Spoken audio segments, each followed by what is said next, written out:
A paz do Senhor, guerreiras e valentes do Senhor. Gente, o nosso foco aqui neste canal, chamado Estandarte do Amor, para quem ainda não me conhece, meu nome é Silvia. O nosso foco aqui é compartilhar com vocês experiências ligadas à vida sentimental, além, claro, né, da nossa rocha, nossa base forte, que é o estudo de cantares, que nós já fizemos, tá salvo aí na playlist, você pode acompanhar também e adquirir essa pérola, essa coisa preciosíssima que tem transformado algumas vidas, né? Não muitas, infelizmente, porque muitos são chamados, mas escolhidos são poucos. Então, se Deus te escolheu, vá para o estudo de cantares. E hoje eu vou compartilhar aqui algo que o Espírito Santo tem me incomodado e falado muito ao meu coração a respeito de imposição de mãos, né? Então, a imposição de mãos é algo que você precisa tomar muito cuidado. Vou deixar um testemunho, uma palavra. A palavra está lá em 1 Timóteo, que diz assim: não despreze o dom que há em ti, feito por imposição de mãos. Então, pela imposição das mãos, nós podemos receber muitas coisas, não só boas, mas infelizmente coisas ruins também.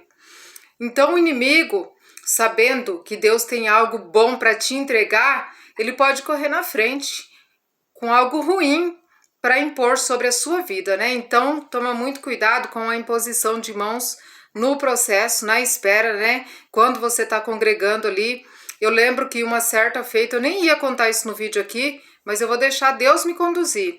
Eu tirei as duas mãos de uma obreira da minha cabeça, né? Ela me viu assim no meio da multidão e veio andando para o meu lado, colocou a mão na minha cabeça. E eu não queria passar por aquele constrangimento, ou melhor, não queria que ela passasse. Só que assim, eu sabia da vida dela. Eu acho que foi até um livramento de Deus. Eu sabia que ela estava sendo amante, mas era obreira. Eu peguei os dois pulsos dela assim e tirei da minha cabeça assim. Ela regalou o olho, olhou dentro do meu olho. Eu falei pra ela, eu falei: primeiro você vai se libertar, depois você põe a mão na minha cabeça. Ela ficou assim com a mão estendida: queima, Jesus, queima esse demônio. E eu comecei a rir, né? E ficou um mal-estar muito grande dentro da igreja. Era naquela igreja, acho que não era Plenitude, a igreja do pastor do Chapeuzão Mundial. E eu já sabia naquele tempo que não era bom o que ela estava fazendo ali, só não sabia das consequências. E eu passei por um processo, por esse tempo, né, por esses dias de intercessão, onde nós subimos no monte, né, com o propósito também de interceder pela vida de um casal. Um casal ao qual o esposo está, infelizmente ainda, né, mas eu já determinei que Deus vai resgatar a vida dele, eu sei que vai, porque Deus falou comigo que vai. Que ele vai ser liberto da infidelidade conjugal. Então ele tem uma amante, né? Essa amante já é a segunda amante que ele tem. Ele mesmo pediu a oração para mim. Ele mesmo me procurou e mandou mensagem e disse assim para mim: eu não aguento mais essa vida. Eu amo a minha esposa e eu quero largar dessa amante, mas eu não consigo. E eu fui orar no monte sobre a vida dele com uma campanha de 7 dias. Chegando lá no monte, eu tirei uma palavra e a palavra saiu assim, o título dizia assim: Deus vai julgar o pastor infiel. E fui lendo ali, o Espírito Santo foi ministrando no que Deus queria sobre a vida desse rapaz, né? Uma pessoa assim, bem culta, sabe? Não é uma pessoa assim, sem conhecimento. Ele tem tanto conhecimento de estudos, né? Como de Deus também. Mas vai ouvindo para vocês verem como que o inimigo ele atua. É muito sério a imposição de mãos, não é brincadeira não. Então eu sou uma pessoa assim, totalmente ressabiada com esse negócio de imposição de mãos. Eu vou dar esse testemunho agora e depois eu vou falar uma história boa que aconteceu comigo por imposição de mão também. Então vamos primeiro na história ruim. Esse rapaz me procurou, esse homem, né, um homem culto assim, tipo assim, um cara de alta posição social, né, num estado aqui do nosso país, uma pessoa assim, de um alto posicionamento mesmo social, e eu fui fazer a campanha pela vida dele. Saiu essa palavra, vou deixar aqui a palavra que saiu. E eu mandei uma mensagem, né, não para ele, mas para a esposa dele, e eu falei assim: me diz uma coisa, O seu esposo teve alguma decepção com algum pastor, com alguém assim? Aí ela falou, teve sim, teve uma decepção sim, porque Deus ele já tinha me revelado que esse rapaz estava no adultério, na infidelidade conjugal, através de uma liderança. Deus já tinha falado ao meu coração ali. Deus falou para mim, infidelidade conjugal. E Deus falou para mim, Deus falou assim, esse rapaz está nessa situação por causa de uma liderança infiel. Procurei a esposa dele e falei assim, fala uma coisa para mim. Seu esposo já teve algum problema com pastores, alguma coisa assim, alguma decepção? Eu lembro que eu perguntei dessa forma para ela. Ela falou, teve sim. Só não vou expor a conversa aqui no WhatsApp porque não tem necessidade, né, gente? Quem quiser crer, vai crer. Quem não quiser crer é porque foi chamado, mas não foi escolhido. Para viver o melhor de Deus nessa área desolada, esquecida, principalmente dentro das igrejas. Ela falou, teve sim. A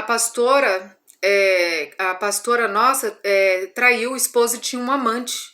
Falei, meu Deus. Falei, Deus falou comigo isso aí mesmo. Saiu na palavra isso daí. Aí eu perguntei para ela, falei, a pastora orava por ele?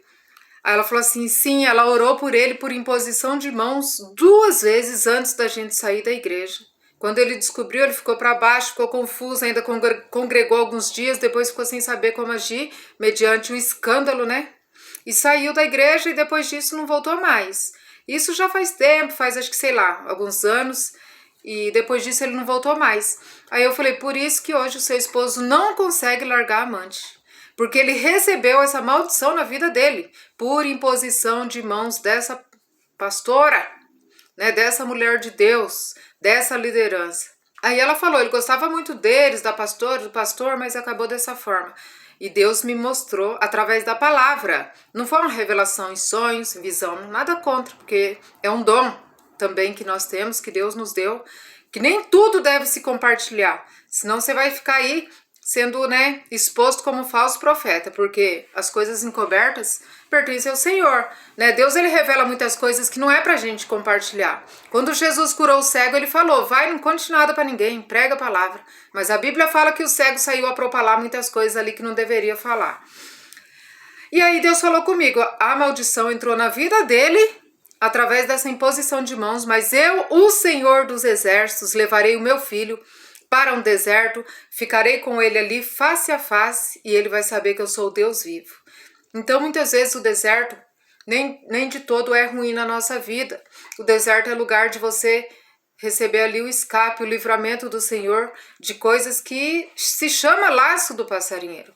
Porque esse rapaz, este homem, ele caiu no laço do passarinheiro que demora para quebrar. Mas para Deus, filho, nada é impossível.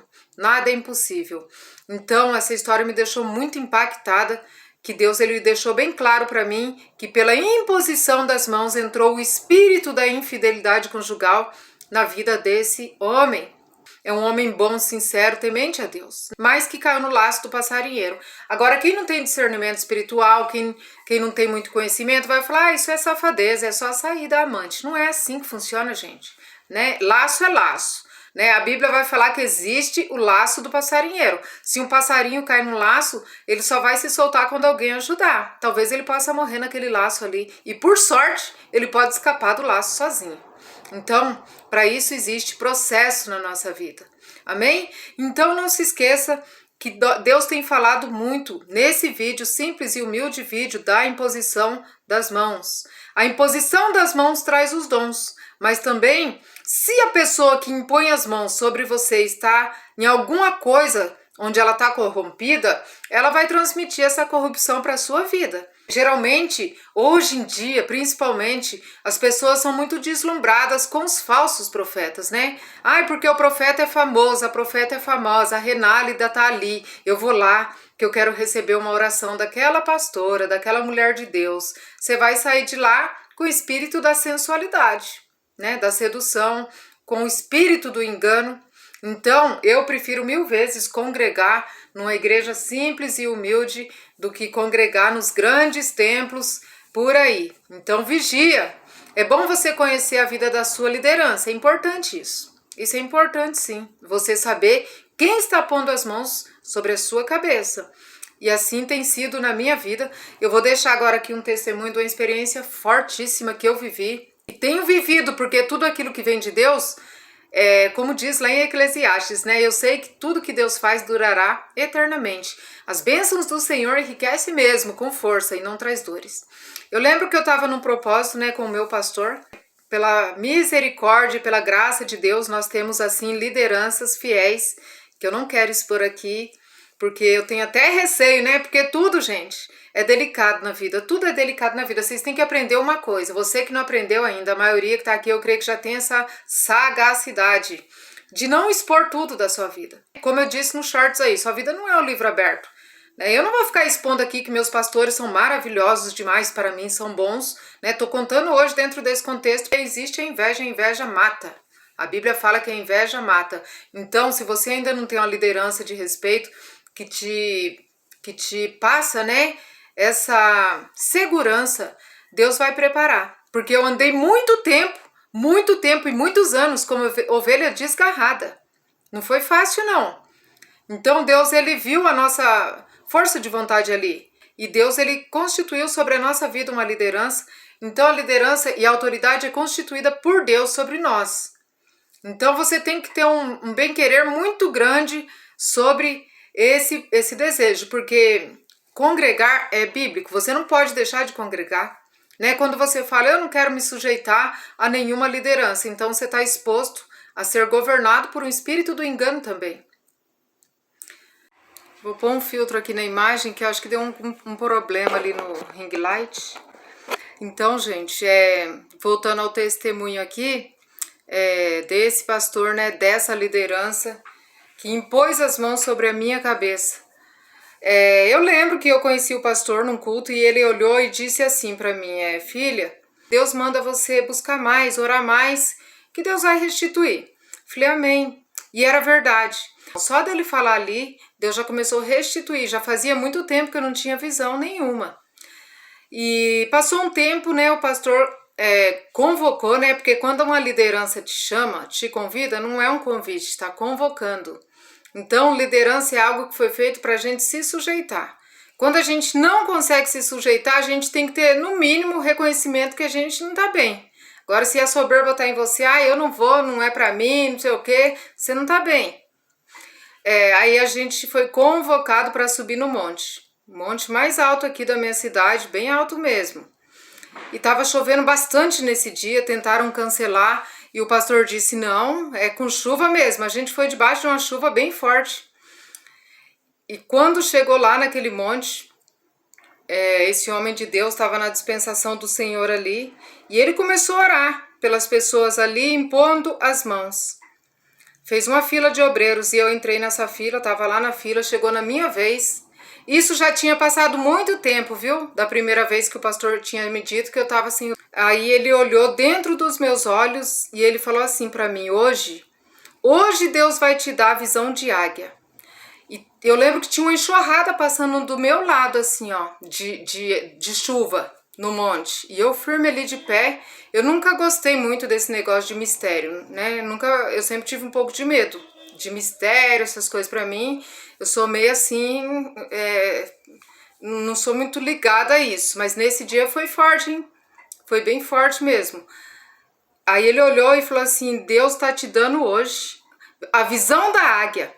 E ele falou isso, ele só encostou um dedo na minha testa assim. E eu caí sentada dentro da enxurrada de água. Ninguém me empurrou, eu não forcei a barra nem nada para fazer drama nenhum. Eu caí sentada dentro da enxurrada de água ali, coloquei as duas mãos no olho assim, me deu uma crise de choro ali. Comecei a chorar e eu senti a enxurrada de água passando assim, ó, por cima das minhas pernas. Fiquei ali um pouco e levantei dali. Quando eu levantei dali, agora vamos chamar eu de herege aqui, pastora Nadir. Por isso que eu não compartilho muita experiência, porque não é mesmo para compartilhar. Eu só tô falando isso daqui porque Deus tá me ordenando mesmo. Então faz dia que Deus me ordenou a falar. Aí quando eu levantei dali do chão, eu lembro que eu fiz assim, esfreguei os dois olhos assim. Quando eu tirei a mão do rosto, eu senti que os meus olhos estavam diferentes. Parecia um olho de bicho. Só que não era um bicho qualquer. Não era um animal qualquer, né? Igual o coração de Nabucodonosor. mas era os olhos da águia mesmo. Eu senti assim que meu olho mudou, sabe? Fisicamente eu senti isso. Eu senti que eu tinha um olho de um animal. Foi tremendo nesse dia. Tremendo mesmo. Até aí tudo bem, né? Passou. Só que eu nem sabia do efeito, né? Desse propósito. Não tinha ainda tempo ali para me ver. Não tive nenhuma visão na hora ali. Foi só isso. Acabou o propósito, a gente desceu um monte e fui para casa. Isso já vai fazer acho que uns 3 anos ou mais. Continuou normal de início, né? Uma visão aqui, outra ali. No meu caso, né? Um testemunho isso daqui. Acontece muito de manhã. Quando eu acordo assim, acordei, tô deitada na cama, acordei. Deus me mostra pessoas, situações, avisos, né? Ele revela o oculto e o escondido. E eu vou compartilhando, né? Ali com o Sérgio, com a minha família, ou com pessoas que Deus ordena falar, ou até mesmo aqui no canal. Sem falar que Deus me deu uma visão, a gente fala sutilmente. Foi passando o tempo e os anos e hoje, né? Hoje eu falo com propriedade. Eu não tinha discernimento ali na hora do que ele estava falando, mas hoje eu sei. Deus me fez discernir o tempo, né? Tipo assim, um processo que eu vou passar com a minha família. Deus, ele me mostra que o processo vai durar 6 meses, né? 4 meses, 2 semanas, 1 ano. E eu falo pro meu esposo ali, falo, ó, Deus me mostrou 6 meses esse processo. Dá 6 meses certinho, o processo acaba, a tempestade passa e vem a bonança, né? Deus me mostrou que em 2 meses isso vai ser assim. Aí aquilo se cumpre. É algo assim extraordinário, que quando vem por imposição de mãos, é mais extraordinário ainda. Às vezes você tá aqui nesse vídeo e fala, mas nossa, eu tenho isso. O próprio Deus, de nascença, vamos se dizer assim, já te traz. Eu lembro que quando eu tinha acho que uns 12, 13 anos, eu vi uma moça vindo assim andando e eu vi ela grávida. Né? Ela estava normal, corpo normal, não tinha barriga nenhuma. Eu olhei e eu vi ela grávida, eu tive muita certeza que ela estava grávida. Passou algum tempo que aquela moça engravidou. Aprenda a considerar aquilo que você já vê nos sonhos. Considere e cuide bem e dê crédito para isso, porque é algo muito precioso que vem da parte do Senhor. Amém? Fiquem todas na paz, gente. Eu senti de compartilhar isso aqui. Está aí para vocês esse vídeo.